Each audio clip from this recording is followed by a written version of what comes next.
As luzes pisca-pisca na árvore dos meus pais brilhavam, um brilho quente e nostálgico, mas o frio no ar não tinha nada a ver com o clima de dezembro. Ela ainda está entre oportunidades, minha mãe anunciou aos nossos parentes. A voz dela se projetou, intencionalmente. Ela queria que a sala inteira ouvisse. Uma onda de risadas suaves e educadas se seguiu, mas caiu como uma tonelada de tijolos no meu peito.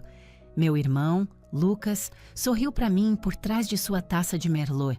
Meu pai apenas soltou um suspiro pesado, sua atenção fixa no prato de jantar. Eu fiquei ali sentada, forçando um sorriso tão apertado que minhas bochechas doíam. Minhas mãos estavam agarradas à pequena caixa aveludada no meu colo. Nela havia um presente para eles, comprado com uma fração dos lucros de uma empresa que eles não faziam ideia que eu possuía. Aos olhos deles, eu estava à deriva. Eu era uma decepção. Nós só queremos que você seja realista, Laura, acrescentou minha mãe, pegando o controle remoto para aumentar o volume da TV. Naquele momento, o jingle de um comercial de carro terminou. Uma faixa vermelha brilhante cortou a parte inferior do canal de notícias. Plantão. A identidade do fundador da Sistemas Neurogenics foi revelada. A conversa na sala morreu instantaneamente. A voz do âncora do jornal preencheu o vazio. Após meses de intensa especulação, a indústria de tecnologia finalmente tem um nome para seu mais novo visionário. Minha mãe se levantou de um salto. A bandeja de biscoitos de Natal que ela segurava escorregou, caindo com estrondo no chão de madeira. Mas ninguém sequer olhou para a bagunça. Todos os olhos estavam grudados na televisão, e então todos os olhos estavam grudados em mim. Antes de entrarmos nos detalhes, me faça um favor e curta este vídeo. Se inscreva no canal e deixe um comentário me dizendo de onde você está assistindo hoje. Para entender por que eu não disse nada enquanto aquela notícia se desenrolava, você precisa entender os últimos 3 anos. Você precisa entender os interrogatórios de domingo à noite. Todo domingo, 7 da noite, em ponto, meu telefone tocava. Era sempre minha mãe. E todo santo domingo, o roteiro era idêntico. "Olá, Laura", ela começava. A voz dela carregava aquela inflexão específica, a reservada para mim. O tom carregado de pena. "Como você está se virando?" "Estou bem, mãe." "Estou muito ocupada", eu respondia. "Ocupada como?" ela insistia. "Você conseguiu enviar algum currículo esta semana?" "Eu estou trabalhando, mãe. Já te disse. Estou construindo uma coisa." "Ah, Laura." Um suspiro. Um daqueles suspiros longos e teatrais que transmitiam um mundo de decepção. "Querida, estamos apenas preocupados com você. O Lucas acabou de dar a entrada numa casa na represa. Ele está indo tão bem. Nós só queremos ver você encontrar um pouco de estabilidade." Eles nunca escutavam de verdade. As ondas sonoras atingiam seus ouvidos, mas a mensagem nunca chegava. Para eles, construir uma empresa era um código para desempregada e perdendo tempo na internet. Para eles, minha decisão de abandonar um emprego confortável na Oracle 3 anos antes foi o começo de uma espiral longa e lenta. Eles não viam isso como um risco calculado. Eles viam como uma rendição ao fracasso. Essa exata dinâmica era praticamente um convidado no jantar quando entrei na casa deles na véspera de Natal. O ar estava denso, com o cheiro de pinho e peru assado, a fragrância característica dos feriados da minha infância. Normalmente, era um cheiro que trazia conforto. Naquela noite, apenas fez meu estômago se contrair. Limpei minhas botas no capacho de boas-vindas, respirei fundo e me preparei para manter a compostura. Lembrei a mim mesma que aquela noite era temporária, porque amanhã a narrativa que eles escreveram para mim se tornaria obsoleta. "Laura." "Você veio", disse meu pai. Ele estava perto da lareira, girando uma taça de cabernet. Ele me deu uma rápida olhada, seus olhos não encontrando os meus, mas avaliando meu casaco. Era uma peça velha e surrada. Eu o vesti de propósito. Meu trench coat de grife novinho em folha estava dobrado no banco de trás do meu carro. mas escolhi a lã cinza carvão gasta. Não tenho bem certeza do porquê. Talvez uma parte de mim quisesse corresponder ao personagem que eles esperavam que eu interpretasse. Oi, pai, eu disse, inclinando-me para beijar sua bochecha. Ele cheirava a colônia cara e desaprovação silenciosa. Aquele Toyota velho ainda está aguentando? Ele perguntou. Essa coisa já deve estar bem rodada. Ele funciona bem, respondi. Bem, disse ele, voltando sua atenção para o fogo crepitante. Suponho que te leve onde você precisa ir. É o que importa quando se está numa fase de transição. Numa fase de transição. Esse era o termo preferido deles. Eles não conseguiam dizer desempregada. Era muito grosseiro. Então, eu estava perpetuamente em transição. Fui para a cozinha, onde minha mãe arrumava meticulosamente queijos e biscoitos em uma travessa de prata. Minha cunhada, Sofia, estava ao seu lado, ajudando. Sofia era impecável. O cabelo loiro dela estava arrumado de um jeito que desafiava-me a gravidade. Ela estava envolta em um vestido de seda que provavelmente custou mais do que o depósito calção do meu primeiro aluguel. Ela era casada com meu irmão, Lucas. Lucas era ortodontista. Em nossa família, ser ortodontista era praticamente da realeza. Oi, mãe. Oi, Sofia, eu disse. Minha mãe ergueu o olhar, seu sorriso não chegando aos olhos.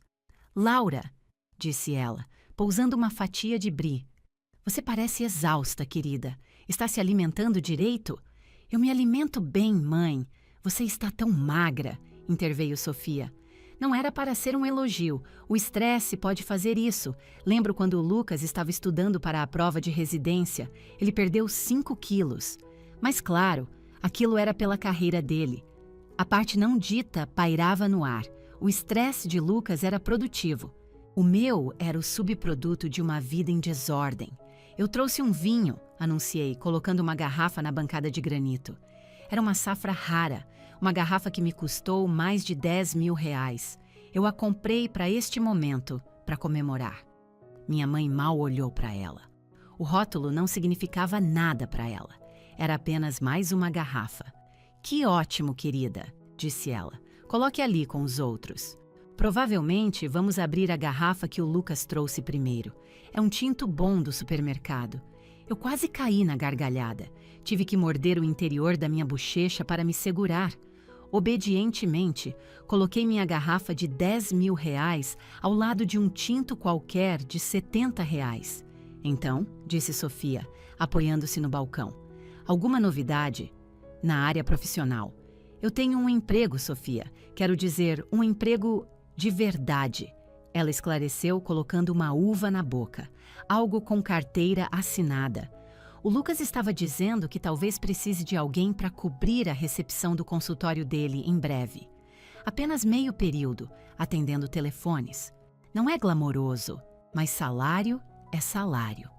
Meu peito se apertou. Era uma dor real, física como uma pressão surda contra o meu externo. Eu não preciso de um emprego na recepção, eu disse. Minha voz mal um sussurro. Não há vergonha nisso, Laura.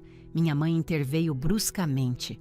Ela parou de arrumar os biscoitos e me lançou um olhar duro. O Lucas está tentando ser generoso. Ele quer ajudar. Você precisa engolir seu orgulho. Orgulho não paga as contas. Minhas contas estão pagas, mãe. Com o quê? Ela exigiu. Suas economias? Aquele dinheiro da Oracle não pode durar para sempre. Já se passaram 3 anos. Você precisa levar sua vida a sério. Eu olhei para ela, para as linhas de preocupação gravadas ao redor de seus olhos. Eu a amava de verdade, mas ela tornava tudo impossivelmente difícil. Ela precisava que eu fosse a donzela em perigo. Se eu fosse a vítima, ela poderia ser a heroína. Se eu estivesse desmoronando, ela poderia se sentir completa. Eu levo a sério, eu disse. Não, você não leva, ela retrucou. Você está vivendo em algum tipo de mundo de fantasia. Você fica sentada naquele apartamento minúsculo, no seu laptop, e se diz empreendedora. Mas empreendedores de verdade têm um produto, Laura. Empreendedores de verdade têm uma renda. Você está apenas à deriva. Naquele exato momento, a porta da frente se abriu com um estrondo. Uma voz retumbante ecoou pelo corredor. Feliz Natal a todos. Era Lucas, o filho de ouro em pessoa. Ele entrou na cozinha momentos depois, todo arrumado com um suéter de cachemira com gola V. Ele irradiava sucesso. Ele irradiava felicidade. Ele irradiava a confiança inabalável de um homem que nunca enfrentou um único momento de verdadeira dúvida em sua vida. Ele deu um abraço na mãe, plantou um beijo na bochecha de Sofia e então seus olhos pousaram em mim. Ele ofereceu um sorriso triste e simpático. "E aí, mana?", disse ele, dando um tapinha no meu ombro daquele jeito condescendente dele. "Bom ver que você saiu da toca." "Oi, Lucas. Mamãe mencionou que você ainda está na caça", disse ele, sem se preocupar em esperar por uma resposta, enquanto ia até a geladeira pegar uma cerveja.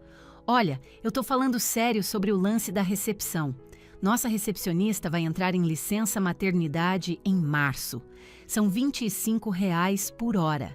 A oferta está na mesa. R$ 25 por hora", repeti, sem expressão. "É melhor que nada", disse ele com um encolher de ombros, tomando um gole de sua cerveja. "Quem está precisando não pode escolher, Laura. Eu apenas fiquei ali, no coração da cozinha da minha mãe, cercada pela minha família. Eles estavam falando de mim como se eu fosse um objeto inanimado, um problema que precisava de uma solução. Uma torneira vazando, uma mancha no tapete. Eu queria gritar, queria contar tudo a eles ali mesmo. Queria mostrar a avaliação da minha empresa no meu celular e esfregar na cara deles. Mas eu me contive, porque não funcionaria. Ainda não. Eles tinham que ouvir de uma fonte imparcial. Se eu contasse, eles descartariam como mais uma das minhas fantasias. Eles achariam que eu tinha enlouquecido. Então, em vez disso, peguei a travessa de queijos. "Vou levar isso para a sala de estar", eu disse, com a voz calma. Saí, deixando-os para a discussão sobre minhas muitas falhas. Entrei na sala e coloquei a travessa na mesa de centro. Fiquei olhando para a árvore de Natal, adornada com enfeites que fizemos quando crianças. Encontrei um dos meus, uma estrela torta feita de palitos de picolé e glitter demais, pendurada perto da base, quase escondida por um galho. E lá estava o enfeite de Lucas. Um boneco de neve de cerâmica perfeitamente pintado, de uma aula de artesanato, pendurado com orgulho perto do topo, capturando a luz. Era uma metáfora perfeita para nossas vidas. Afundei no sofá. Me senti insignificante, me senti invisível. Mas por baixo do meu casaco velho, meu coração batia em um ritmo frenético. Porque eu sabia um segredo que eles não sabiam. Eu sabia que o roteiro inteiro estava prestes a ser reescrito. Eu só precisava aguentar o jantar. Eles achavam que eu estava desempregada. Imaginavam-me enfiada no meu apartamento de pijama, maratonando séries e enviando currículos sem muito entusiasmo para o abismo digital. Eles não tinham a menor ideia do que os últimos 3 anos realmente envolveram. Enquanto minha mãe se preocupava com o meu ano sabático, eu subsistia com 4 horas de sono por noite. Enquanto Lucas endireitava dentes, eu construía uma arquitetura de software capaz de processar 5 petabytes de dados neurológicos, quase em tempo real. Tudo começou no dia em que pedi demissão da Oracle. Meus pais organizaram uma intervenção.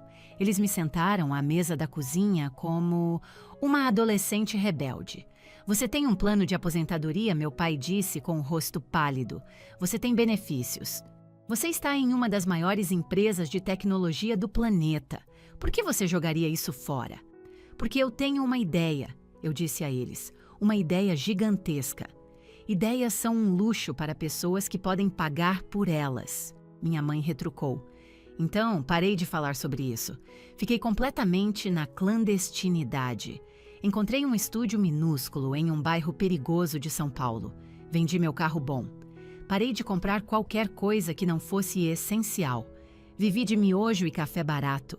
Cada centavo que eu tinha ia para os custos dos servidores.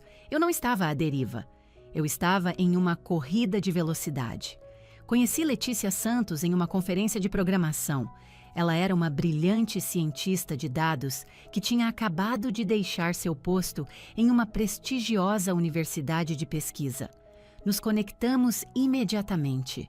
Víamos o mesmo futuro. Estávamos convencidas de que o aprendizado de máquina poderia prever eventos neurológicos em pacientes de alto risco, horas, até dias, antes que os monitores registrassem um problema. Acreditávamos que poderíamos prevenir resultados catastróficos. Chamamos a empresa de Sistemas Neurogenics. No primeiro ano, éramos apenas nós duas. Transformamos meu estúdio em nosso centro de comando. Fios se espalhavam pelo chão. O apartamento estava constantemente quente por causa dos computadores sobrecarregados. Programávamos até nossa visão ficar turva.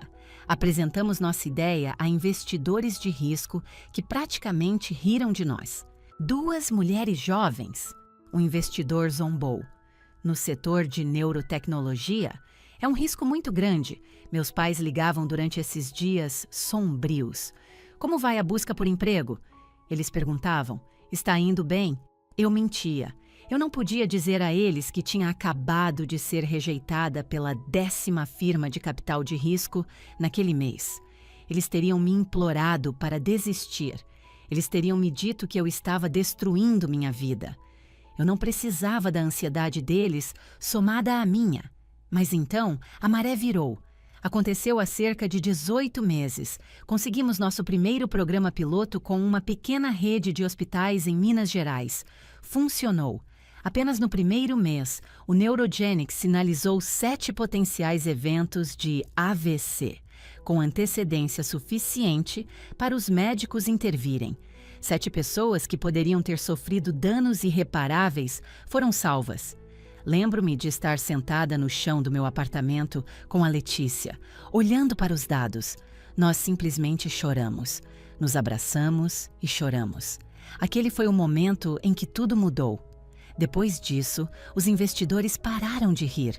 Eles começaram a nos ligar. Levantamos $6 milhões em nossa rodada de semente e depois mais 25 milhões na Série A. Minha vida se dividiu em 2 realidades separadas. Em uma, eu era Laura Sterling, CEO. Eu tinha uma equipe de mais de 90 funcionários. Eu tinha uma sala de canto com vista para a cidade. Eu estava voando para a Suíça para palestrar em uma cúpula global de saúde.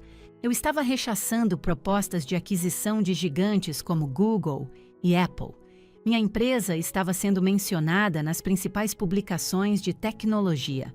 Mas na minha outra vida, a que existia dentro da casa dos meus pais, eu ainda era a Laura fracassada.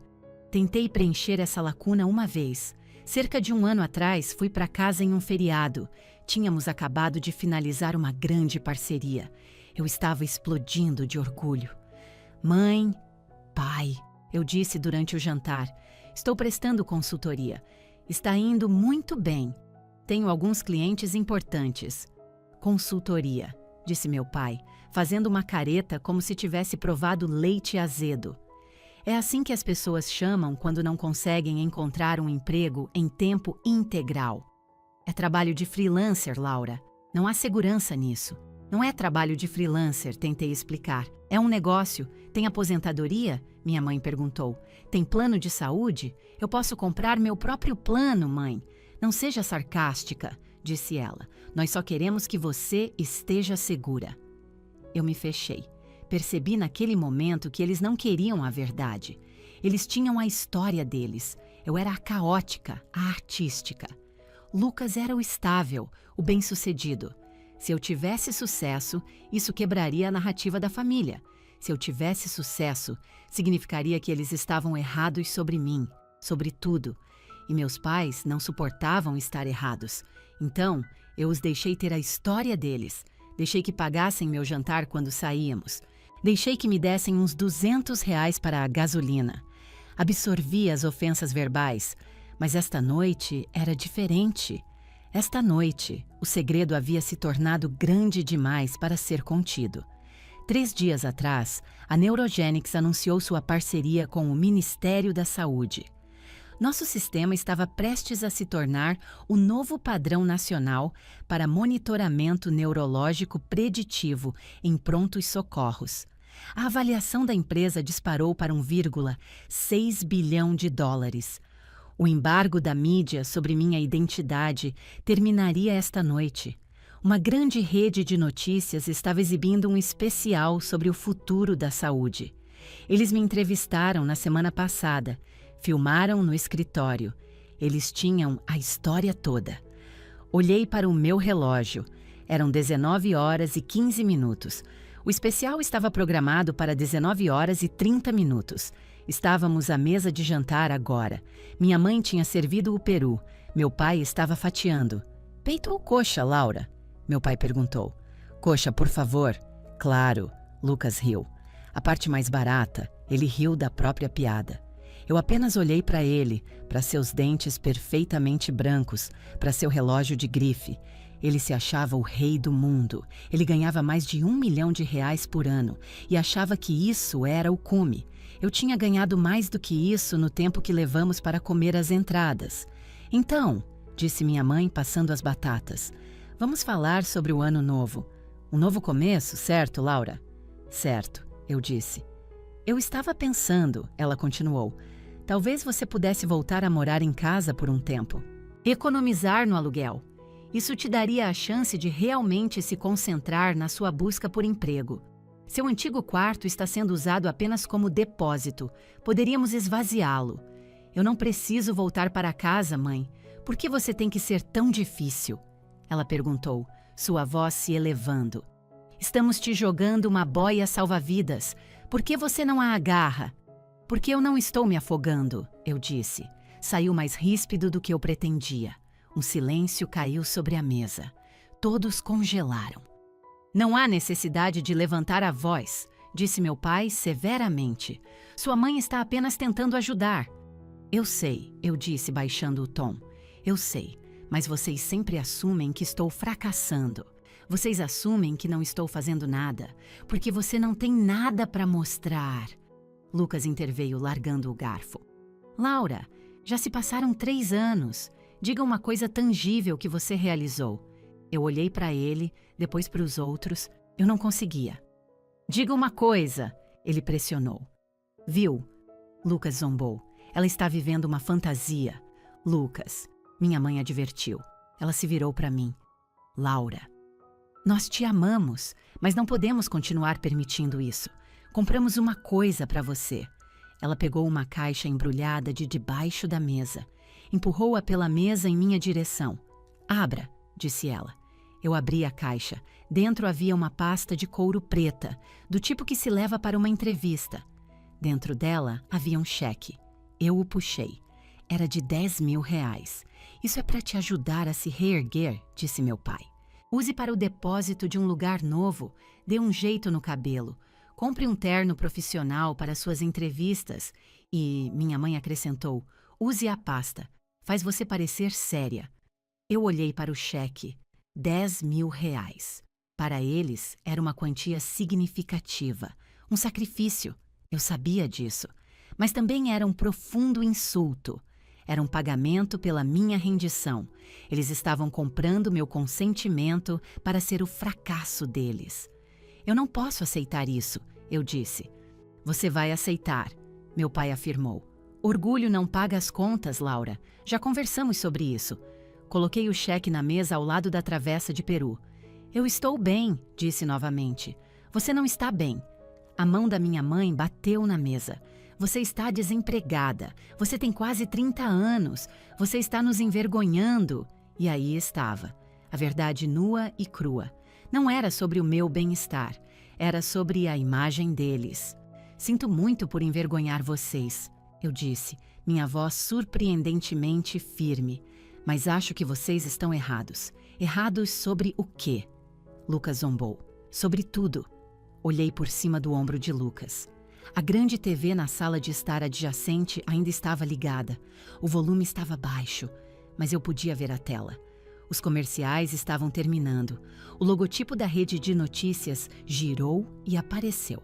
A faixa vermelha brilhante de plantão piscou na parte inferior.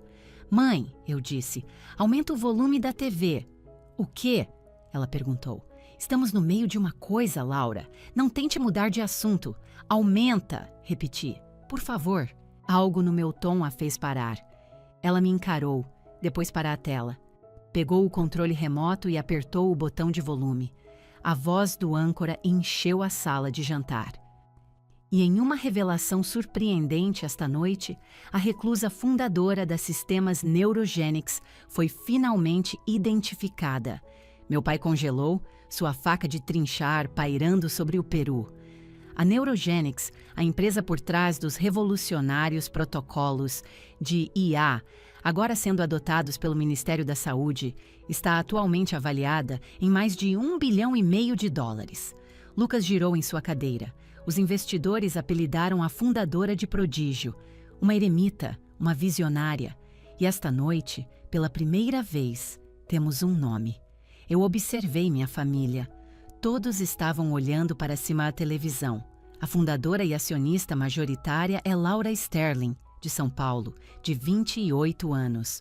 Um silêncio mortal caiu sobre a sala. Então, minha foto apareceu na tela. Era minha foto profissional. Eu parecia forte, equilibrada. Abaixo do meu rosto, em letras brancas e em negrito, estavam as palavras: Laura Sterling, patrimônio líquido, US$ 1,6 bilhão.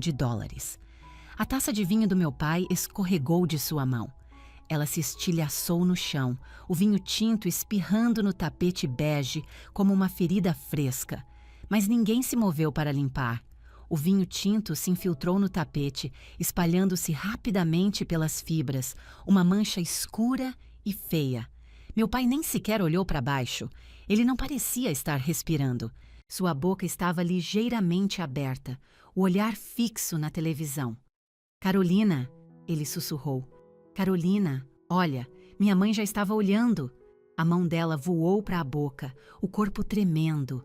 Na tela, a imagem mudou da minha foto profissional para uma filmagem ao vivo. Era da visita da equipe de reportagem ao meu escritório na semana passada. A câmera varreu o saguão da Neurogenics. Um espaço elegante e moderno, com divisórias de vidro e concreto polido. O logotipo da nossa empresa, uma onda senoidal azul se fundindo com uma rede neural, estava montado na parede em cromo escovado. Então, a câmera focou em mim.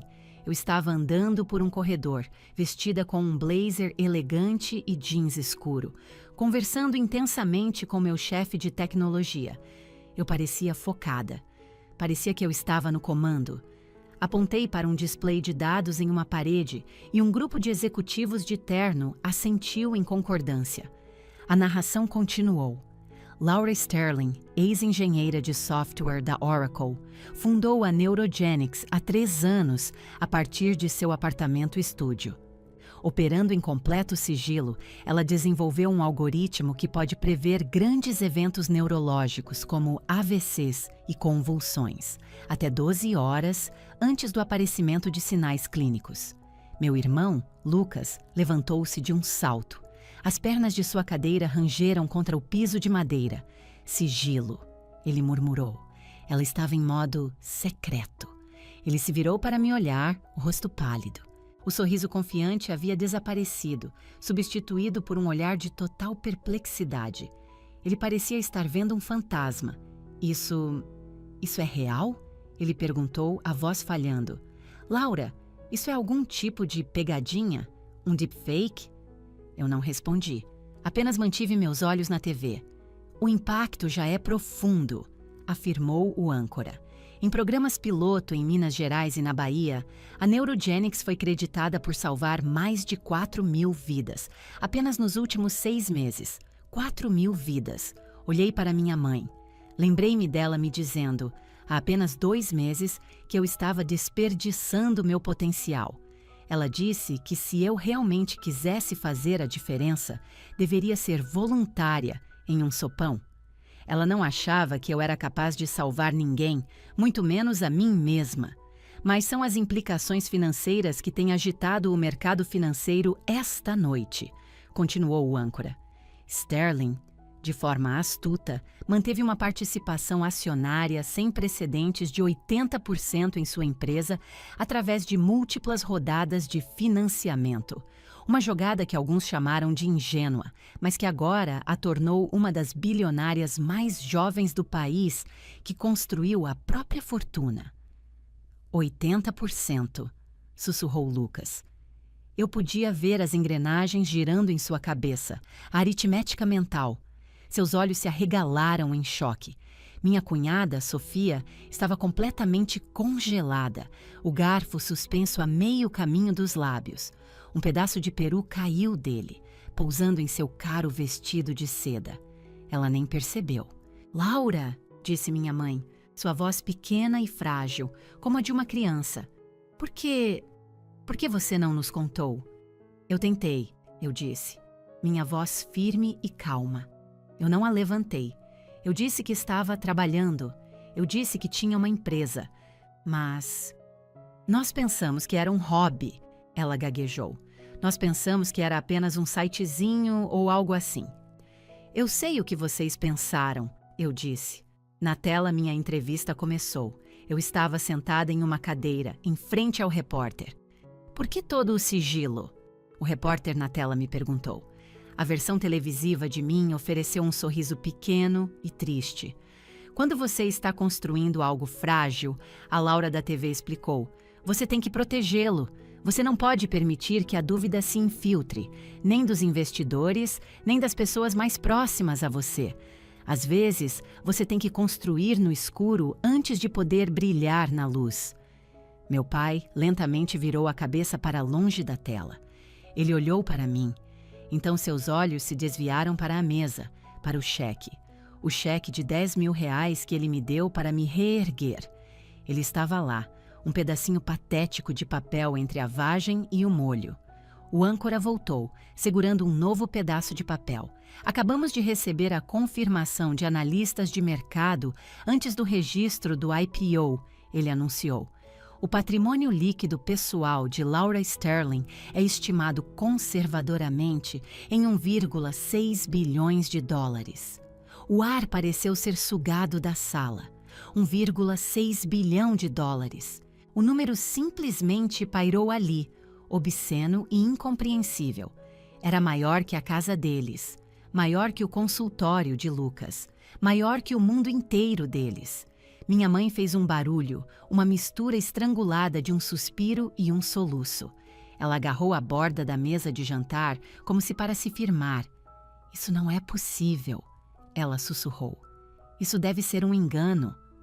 Não é um engano, mãe, eu disse. Peguei meu copo de água e tomei um gole. Minha mão estava perfeitamente firme. Por 3 anos, eu fui a ovelha negra da família. Eu era o conto de advertência sussurrado para os primos. Quando os vizinhos perguntavam sobre mim, meus pais evitavam a pergunta dizendo que eu estava me encontrando. Eles tinham vergonha de mim. E agora, neste exato momento, o mundo estava me colocando em um pedestal. Olhei para a árvore de Natal, suas luzes embaçando um pouco. Eu não estava chorando, mas meus olhos pareciam quentes. Eu não estava triste, eu estava aliviada. O imenso peso que eu carregava por anos, o peso da decepção deles, tinha simplesmente desaparecido. Ele se desmaterializou no segundo em que aquele número apareceu na tela. Eu não era mais a filha que precisava ser salva. Eu era a dona do banco. Lucas foi o primeiro a sair do transe. Ele procurou desajeitadamente por seu celular, seus dedos voando pela tela. Está em todo lugar, disse ele, a voz ofegante. A Forbes acabou de tuitar sobre isso. A Bloomberg tem uma matéria. O unicórnio de São Paulo. Meu Deus, Laura. Ele olhou para mim, seus olhos arregalados com um estranho novo tipo de respeito. Ele estava me olhando como se nunca tivesse me visto de verdade. E, de certa forma, não tinha. Ele só tinha visto sua irmãzinha fracassada.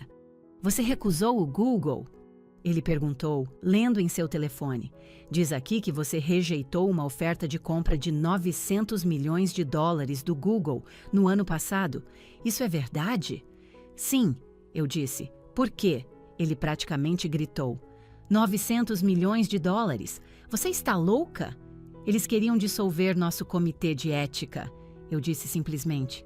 Eles queriam monetizar os dados dos pacientes para publicidade. Eu disse não. Você disse não para quase $1 bilhão. Por ética? Lucas afundou de volta em sua cadeira, parecendo que tinha levado um soco. Para Lucas, o dinheiro era a medida final de sucesso. O conceito de abrir mão daquele tipo de fortuna era totalmente estranho para ele. Deu certo, eu disse. Valemos mais agora. E somos donos da nossa missão. Minha mãe ainda estava olhando para a TV, embora o segmento tivesse terminado e um comercial estivesse passando. Ela se virou para mim, o rosto pálido. Nós te demos um cheque, disse ela, a voz oca. Ela olhou para a pasta na mesa, o cheque de R$10 mil agora aparecendo por baixo dela. Nós te demos um cheque para o seu aluguel, ela repetiu. E você tem bilhões. Eu agradeço a intenção, mãe, eu disse. Eu sei que vocês estavam tentando ajudar. Ajudar? Meu pai soltou uma risada curta e áspera. Ele esfregou o rosto com as mãos. Ajudar. Nós te insultamos. Foi isso que fizemos. Sentamos aqui e te oferecemos um emprego como recepcionista. Ele lançou um olhar para Lucas. Uma recepcionista, disse o pai novamente. Ela está administrando uma empresa bilionária e nós dissemos a ela para atender telefones por R$25 a hora. Eu não sabia, disse Lucas na defensiva. Como eu ia saber? Ela se veste como se estivesse quebrada. Olhe para aquele casaco. Olhe para o carro dela. Eu gosto do meu carro, eu disse. É um Toyota amassado, Lucas gritou. Bilionários não dirigem Toyotas amassados, Laura. Por que você não disse nada? Por que você nos deixou fazer papel de idiotas? Eu não fiz vocês fazerem nada, eu disse. Uma faísca de raiva finalmente se acendendo dentro de mim. Eu não os forcei a me tratar como um caso de caridade. Eu não os forcei a assumir que eu era incompetente. Vocês fizeram isso sozinhos. Nós não achávamos que você era incompetente, minha mãe protestou, lágrimas começando a escorrer pelo seu rosto. Nós só pensávamos que você estava perdida. Não, mãe, eu disse. Você achava que eu era inferior. Você achava que o Lucas era o padrão e eu era o desvio. Isso te deixava confortável. Isso fazia o mundo fazer sentido. Isso é uma coisa horrível de se dizer, ela chorou. É mesmo? Desafiei. Pense na noite de hoje. Pense em 20 minutos atrás. Quando eu entrei, você comentou sobre meu peso, criticou meu casaco, desdenhou da minha vida. Você me fez uma única pergunta sobre o que eu estava trabalhando. Você mostrou um pingo de curiosidade? Não. Você apenas perguntou se eu tinha me candidatado a algum emprego de verdade. A sala ficou em silêncio. A verdade era um convidado pesado e indesejado. Eu tentei te contar, continuei, 1 ano atrás, no feriado. Eu disse que tinha clientes, eu disse que as coisas estavam indo bem e o pai me disse que era bico. Ele disse que não era uma carreira de verdade. Meu pai olhou para as mãos, torcendo a aliança de casamento. Eu me lembro, ele murmurou. Você não queria que fosse real, eu disse.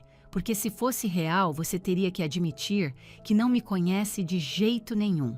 Você teria que admitir que eu não preciso de você. Sofia pigarreou, parecendo intensamente desconfortável. Então, disse ela, sua voz aguda e tensa. Isso significa... Você vai se mudar para um lugar novo? Sofia, Lucas repreendeu. O quê? Ela retrucou. Eu só estou perguntando... Se ela tem $1 bilhão, provavelmente não vai ficar naquele estúdiozinho. Olhei para Sofia e quase senti pena. Toda a sua identidade era construída em status. Ela se casou com um ortodontista para que pudessem frequentar os clubes certos. Agora, toda a sua estrutura social estava desmoronando. Eu comprei um lugar no mês passado, eu disse. Em Florianópolis. Vou mudar a sede para lá depois do ano novo. Florianópolis? Minha mãe parecia horrorizada. Mas isso é do outro lado do país. É um polo de tecnologia melhor, eu disse. E é longe daqui. As palavras caíram com um baque. Longe daqui. Minha mãe começou a chorar de verdade agora, não as lágrimas educadas e silenciosas de antes, mas soluços bagunçados que sacudiam os ombros. Nós te perdemos, ela choramingou. Nós nem percebemos que estávamos fazendo isso, mas nós te afastamos. Você não me perdeu, mãe, eu disse. Eu estou bem aqui. Mas essa dinâmica, essa história onde eu sou, a decepção e vocês são os salvadores, isso acabou. Está feito. Meu celular começou a vibrar no bolso do meu casaco. Então vibrou de novo, e de novo, um zumbido contínuo. Eu o peguei. A tela era um estroboscópio de notificações. Mensagens de amigos com quem eu não falava há anos. E-mails de investidores de risco. Uma enxurrada de pedidos de conexão. O mundo tinha me encontrado. Eu preciso atender isso, eu disse. É meu diretor de operações. Precisamos redigir uma declaração para os mercados asiáticos. Eu me levantei. Sente-se, Laura, disse meu pai, sua voz suplicante. Por favor, vamos. Vamos apenas comer. Vamos conversar. Eu não posso, eu disse. Eu tenho uma empresa para administrar. Caminhei em direção ao corredor. Laura, Lucas chamou. Espere, aquela coisa do Google... Você realmente recusou? Ou foi só para as câmeras? Parei e olhei para ele. Ele ainda estava tentando encontrar uma brecha, uma falha na história. É real, Lucas, eu disse. Nem tudo é sobre o dinheiro. Entrei no corredor e peguei meu velho casaco de lã cinza. Eu o vesti. Parecia uma armadura. Eu podia ouvi-lo sussurrando na sala de jantar. O que fazemos? Minha mãe estava perguntando. Ricardo, o que fazemos agora? Nós pedimos desculpas, disse meu pai. Nós imploramos para que ela nos perdoe. Ela não vai, disse Lucas. Você viu os olhos dela? Ela já se foi. Abotoei meu casaco e vi meu reflexo no espelho do corredor. Eu não parecia mais cansada ou magra. Eu parecia eu mesma. Parecia Laura Sterling. Abri a porta da frente. A rajada de ar frio do inverno parecia limpa, purificadora. Antes de sair, olhei para a sala de jantar uma última vez. O cheque ainda estava na mesa. A comida estava esfriando. A mancha de vinho se espalhava no tapete. Era o rescaldo de um desastre. Mas para mim, era o começo da minha libertação. Saí para essa varanda e foi quando vi os flashes, não de decorações de Natal, de câmeras. Eu rapidamente voltei para dentro e bati a porta, meu coração martelando. O que foi? Meu pai perguntou, parado no corredor, com uma expressão de total perplexidade. Quem está lá fora? Repórteres, eu disse, trancando a fechadura. Há vans de reportagem, pelo menos 3 delas. E fotógrafos, repórteres. A voz da minha mãe subiu uma oitava. Aqui, na nossa casa? Eles encontraram o endereço, eu disse. Não demora muito. A notícia vazou há 30 minutos. É tempo mais do que suficiente. Fui até a janela da sala e espiei por uma fresta nas persianas. A rua sem saída e tranquila da minha infância estava se transformando em um circo da mídia.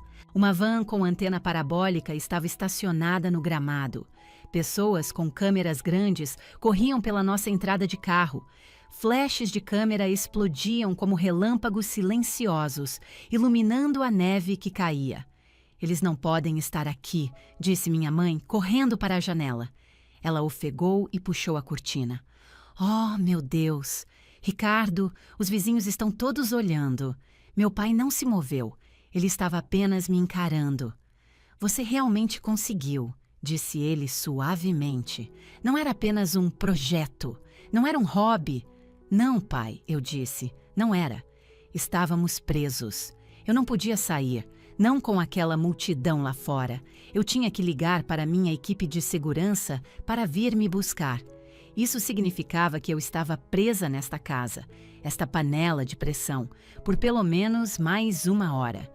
Voltei para a sala de estar. Na TV, o noticiário havia entrado na fase de análise. Um painel de especialistas estava dissecando a Neurogenics. O que Laura Sterling fez, dizia uma mulher com um blazer vermelho elegante, foi contornar completamente os guardiões tradicionais da tecnologia médica. Ela não pediu permissão. Ela apenas construiu algo melhor. Lucas agora estava largado no sofá, a cabeça entre as mãos. Eu disse aos meus amigos que você estava com depressão. Ele murmurou. A sala ficou em silêncio, o som da TV desaparecendo no fundo. O que você acabou de dizer? Perguntei. Ele ergueu o olhar, seus olhos avermelhados. A máscara de ortodontista confiante havia se desfeito, revelando o irmão mais novo e inseguro por baixo. Na semana passada, disse ele, no clube, o filho do Marcos perguntou de você. Ele perguntou o que você estava fazendo. E eu disse a ele que você estava lutando contra a depressão, que mal saía do seu apartamento. Um pavor frio me invadiu. Por que diabos você diria isso?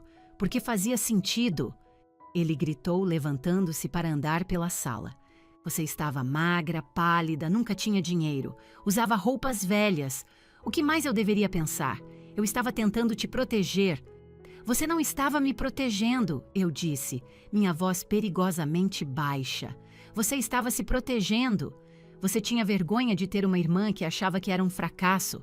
Então me transformou em uma paciente. Você me fez doente para não ter que sentir vergonha. Eu pensei que estava ajudando. Não, Lucas, eu disse. Você estava com vergonha. Há uma grande diferença. Minha mãe entrou na sala. Ela olhou para uma pasta de couro na mesa de centro, aquela com cheque. Ela a pegou, suas mãos tremendo tanto que o cheque voou e pousou no chão. Eu disse à tia Sônia. Ela começou, sua voz um sussurro fraco. Eu me virei para ela. O que você disse, mãe? Ela não encontrava meu olhar. Ela olhava para a parede, para onde a galeria de fotos de família.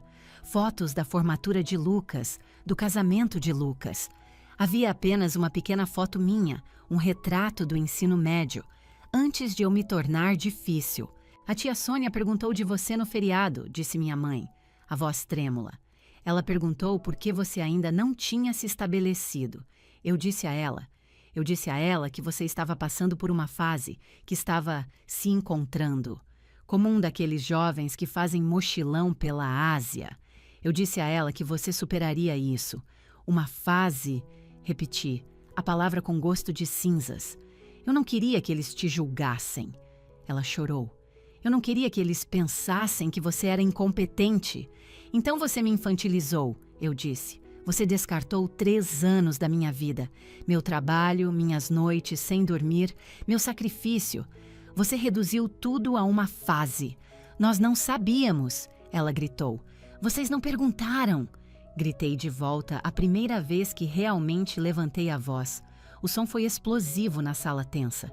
Eu tentei te mostrar o código uma vez, eu disse, minha voz carregada de raiva antiga. Você se lembra? 2 anos atrás, no Natal, eu trouxe meu laptop. Eu queria te mostrar o modelo preditivo. Eu estava tão orgulhosa.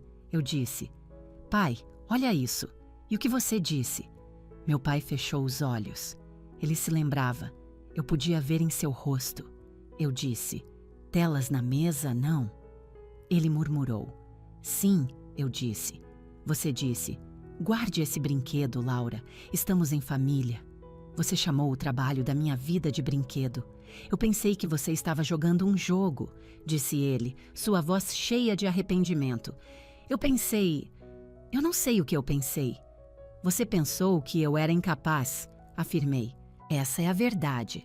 Você pode embrulhar em preocupação, pode chamar de amor, mas no fundo, você olhou para mim e viu uma criança que precisava ser consertada. Você viu um problema. Fui até a janela novamente. As luzes lá fora estavam ainda mais brilhantes, mais vãs. Vi um carro de polícia chegando para controlar a multidão. Eu não sou um problema, pai, eu disse, observando o caos se desenrolar. Eu sou uma solução. O resto do mundo entende isso agora. Por que você não conseguiu? Meu celular vibrou. Uma mensagem de Letícia. Segurança chega em 20 minutos. Aguenta firme. Equipe de extração está indo para os fundos. Não saia. 20 minutos, anunciei para a sala. Minha equipe estará aqui em 20 minutos, então eu saio do caminho de vocês. Não diga isso. minha mãe disse, desabando em uma poltrona e enterrando o rosto nas mãos. Não fale assim. Você é nossa filha. Sou mesmo? Perguntei, porque nos últimos 3 anos me senti mais como um problema que vocês não conseguiam resolver. Olhei para a mesa de jantar, para a míssima comida fria e coagulando. O Natal perfeito em família, estilhaçado. Estávamos apenas sentados nos escombros. Preciso de uma bebida, disse Lucas. Ele caminhou até o balcão e pegou a garrafa de vinho cara que eu havia trazido, aquela que eles ignoraram. Ele franziu a testa para o rótulo, pegou o celular, tirou uma foto e fez uma busca rápida. Observei seu rosto perder a cor. Meu Deus! Ele sussurrou. Esta garrafa custa mais de 10 mil reais. Ele me olhou horrorizado. Você trouxe uma garrafa de vinho de 10 mil reais e nós te dissemos para abrir a do supermercado. É uma boa safra, eu disse secamente. Ele colocou a garrafa no balcão com um cuidado exagerado, como se fosse uma bomba. Nós realmente não te conhecemos, não é? Ele disse. Não, respondi. Vocês conheciam a versão de mim que precisavam que existisse, e essa versão se foi. Os 10 minutos seguintes foram excruciantes. Sentamos na sala em quase silêncio. Os únicos sons, os gritos abafados da imprensa lá fora e o zumbido da televisão. A CNN agora exibia um médico de uma grande clínica. Este software é nada menos que um milagre, dizia o médico. Tivemos uma paciente na semana passada, uma mãe jovem. Seus sinais vitais estavam estáveis. O monitoramento padrão não mostrava nada de errado. Mas o Neurogenics sinalizou uma anomalia de alto risco. Intervimos e encontramos um aneurisma em desenvolvimento. Se tivéssemos esperado pelos sintomas, ela não teria sobrevivido. Laura Sterling salvou a vida dela. Minha mãe assistia, lágrimas silenciosamente, abrindo caminho por sua maquiagem. Ela se levantou e caminhou até a janela, encostando a testa no vidro frio. Eu salvei uma vida uma vez, disse ela suavemente. Você se lembra? Quando você tinha 7 anos, você caiu na piscina do clube. Eu me lembro, eu disse. Eu te tirei de lá. Ela continuou. Eu fiz respiração boca a boca. Eu me senti tão essencial naquele dia, como se eu tivesse um propósito. Meu trabalho era te manter segura. Ela se virou, seus olhos cheios de uma tristeza profunda. Eu acho que nunca parei de tentar te tirar daquela piscina, ela disse. Mesmo quando você já estava nadando sozinha. Mesmo quando você era uma nadadora mais forte do que eu jamais fui. Eu continuei vendo a menina se afogando. Foi a coisa mais honesta que ela já me disse. Eu sei, mãe, eu disse, mas no processo, você estava segurando minha cabeça debaixo d'água. Você estava tentando me salvar de um perigo que não existia. E ao fazer isso, você estava tentando me salvar de um perigo que não existia.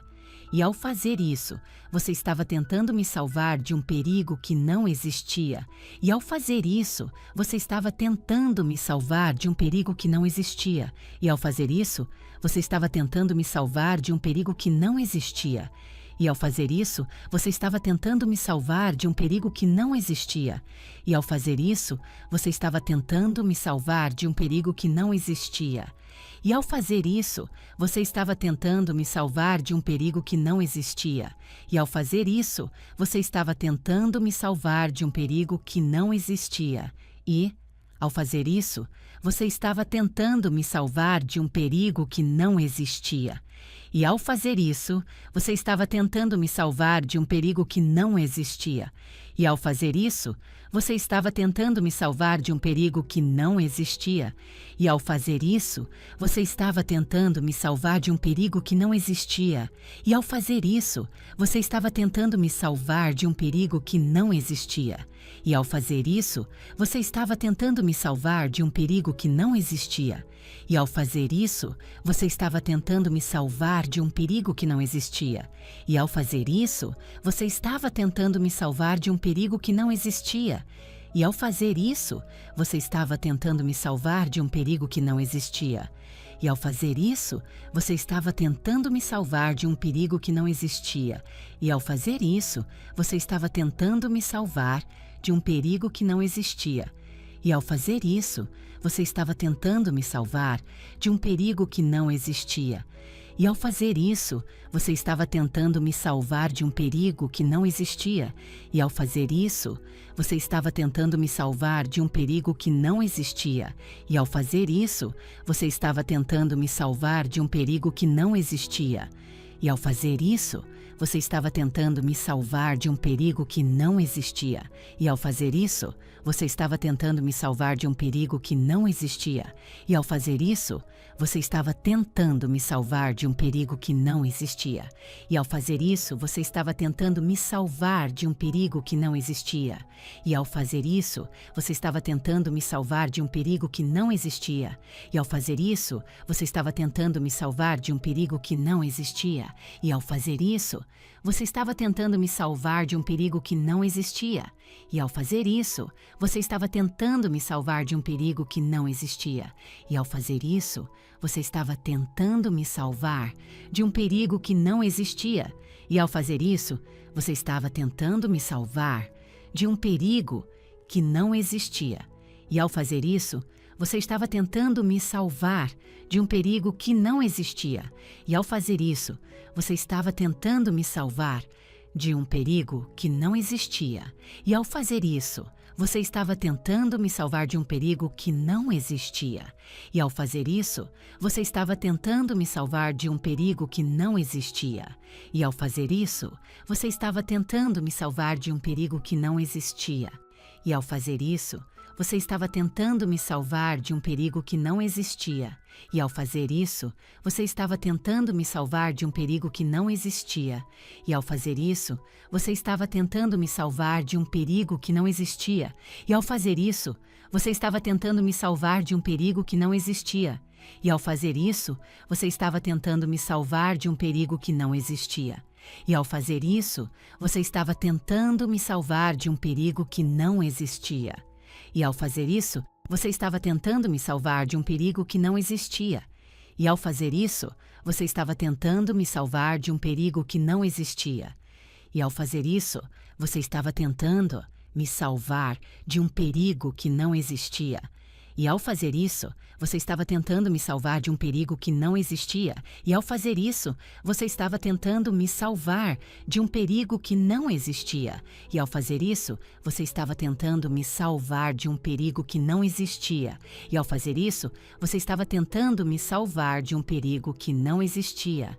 E ao fazer isso, você estava tentando me salvar de um perigo que não existia. E ao fazer isso, você estava tentando me salvar de um perigo que não existia. E ao fazer isso, você estava tentando me salvar de um perigo que não existia. E ao fazer isso, você estava tentando me salvar de um perigo que não existia. E ao fazer isso, você estava tentando me salvar de um perigo que não existia. E você se tornou o perigo. Você me fez duvidar de mim mesma. Você tem alguma ideia de como é difícil construir uma empresa bilionária quando sua própria mãe te diz para desistir todo santo domingo? Eu estava com medo, ela sussurrou. Eu estava apavorada que você fracassasse e se machucasse. O mundo é um lugar cruel, Laura. O mundo é cruel, concordei, mas você o tornou mais cruel. Você deveria ser meu porto seguro. Em vez disso, você era parte da tempestade. Meu pai pigarreou. Ele sentou em sua grande poltrona de couro, parecendo menor do que eu jamais o vira. Ele sempre fora o patriarca, o homem com todas as respostas. Agora ele parecia apenas um velho que havia perdido o rumo. Nós estávamos errados, disse ele, a voz rouca. Eu vejo isso agora. Errados sobre o trabalho, errados sobre o dinheiro. Estávamos errados sobre você. Obrigada, eu disse, mas estar errado não é o verdadeiro problema, pai. É o desrespeito. Desrespeito? Ele pareceu genuinamente magoado. Nós nunca te desrespeitamos. Nós te alimentamos, te oferecemos dinheiro, te convidamos para casa em todos os feriados. Isso não é respeito, pai. Isso é caridade, eu disse, dando um passo para o centro da sala. Eu queria que isso ficasse claro. Respeito é ouvir, eu disse. minha voz firme. Respeito é fazer perguntas. Respeito é me dar o benefício da dúvida e assumir que sou uma adulta competente. Vocês nunca fizeram isso. Vocês partiram do pressuposto de que eu era incompetente. Apontei para Lucas. Você o respeita, eu disse. Quando o Lucas fala sobre seu consultório, você ouve. Você pergunta sobre seus pacientes. Você se gaba dele. Mas quando eu tentei falar sobre meu trabalho, você mudou de assunto. Você respeitou o diploma dele. Você respeitou a renda dele. Você não me respeitou, porque eu não me encaixava na sua caixinha arrumada do que é o sucesso. Lucas olhou para o chão. Você está certa, disse ele baixinho. E aqui está a pior parte, continuei. Se eu tivesse entrado aqui esta noite e anunciado que consegui um emprego de gerência de nível médio em uma seguradora por 200 mil por ano, vocês teriam comemorado. Teriam estourado champanhe. Teriam dito, finalmente a Laura está bem. Sim, minha mãe admitiu. Nós teríamos, mas eu fiz algo 1000 vezes maior, eu disse. E eu tive que esconder de vocês. Tive que esconder meu próprio sucesso, porque sabia que vocês não acreditariam. Sabia que vocês o diminuiriam. Sabia que encontrariam uma maneira de torná-lo pequeno. Nós não teríamos... Meu pai começou, mas sua voz sumiu. Ele sabia que era mentira. Vocês teriam, eu disse. Se eu tivesse dito que tinha investidores, vocês teriam dito que eram vigaristas. Se eu contasse a avaliação, teriam dito que era dinheiro imaginário. Vocês teriam procurado um buraco no barco porque precisavam que o barco afundasse. Por quê? Minha mãe perguntou, a voz falhando. Por que iríamos querer que você afundasse? Porque se eu afundo, vocês podem ser os pais, eu disse. Se eu afundo, eu preciso de vocês. Se eu vou, não preciso. A verdade brutal se instalou na sala. Eles eram viciados na minha dependência. Eles precisavam da minha falha percebida para se sentirem seguros em suas próprias vidas. Meu pai respirou fundo e se levantou. Ele caminhou e parou bem na minha frente, me olhando nos olhos. Você não precisa de nós, disse ele. Não era uma pergunta. Não, eu disse. Não preciso. Há muito tempo, eu paguei meu próprio caminho, construí meu próprio mundo, resolvi meus próprios problemas. Então por que você veio aqui esta noite? Ele perguntou. Por que vir para o jantar de Natal se não precisa de nós? Por que trazer o vinho caro? Por que ficar sentada aí e nos deixar te insultar? Porque eu queria vocês, eu disse, minha voz finalmente quebrando. Eu não preciso de vocês, pai, mas eu queria vocês. Eu queria minha família, queria compartilhar isso com vocês. Queria que vocês se orgulhassem de mim, não porque sou bilionária, mas porque trabalhei duro. Porque criei algo que importa, enxuguei uma lágrima do meu olho. Eu só queria que vocês me vissem, sussurrei, apenas a mim, não a Laura fracassada, não a Laura projeto de caridade, apenas a Laura. Os olhos do meu pai se encheram de lágrimas. Ele estendeu a mão e pegou a minha.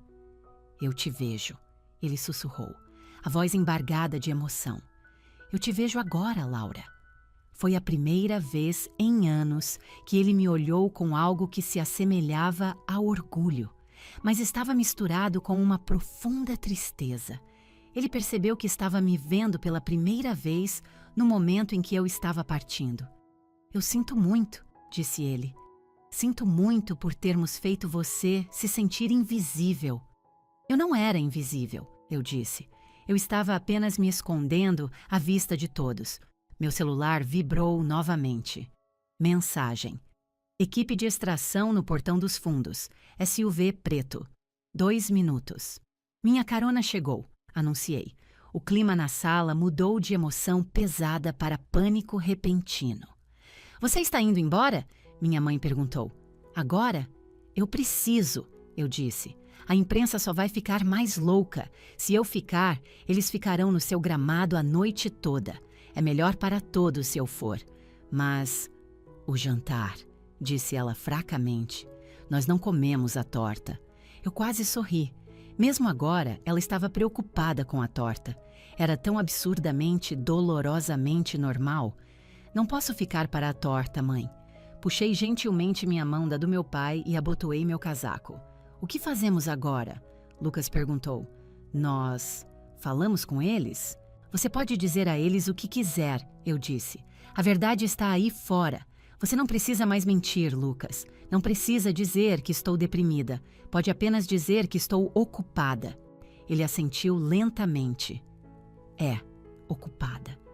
Olhei para eles uma última vez. Pareciam estranhos. Minha família, mas de uma vida que eu já havia superado. Adeus, eu disse.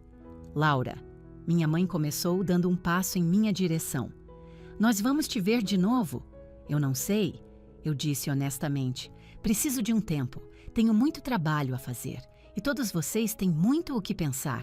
Nós vamos reconquistar, disse ela, sua voz de repente feroz. Eu te prometo, nós vamos reconquistar seu respeito. Comecem ouvindo, eu disse. Virei-me e caminhei em direção à cozinha. A porta dos fundos era minha rota de fuga, assim como quando eu era adolescente e saía escondida. Agora era minha rota de fuga para uma vida bilionária. Passei pelo balcão, onde o vinho de R$ 10.000 estava ao lado da garrafa de 70. Deixei-o lá. Abri a porta dos fundos. O ar frio entrou correndo. Um SUV preto estava parado no beco, com as luzes apagadas. Um homem de terno escuro abriu a porta traseira para mim. Saí da casa dos meus pais e do papel que eles haviam escalado para mim. Entrei no carro e não olhei para trás. Fim da história.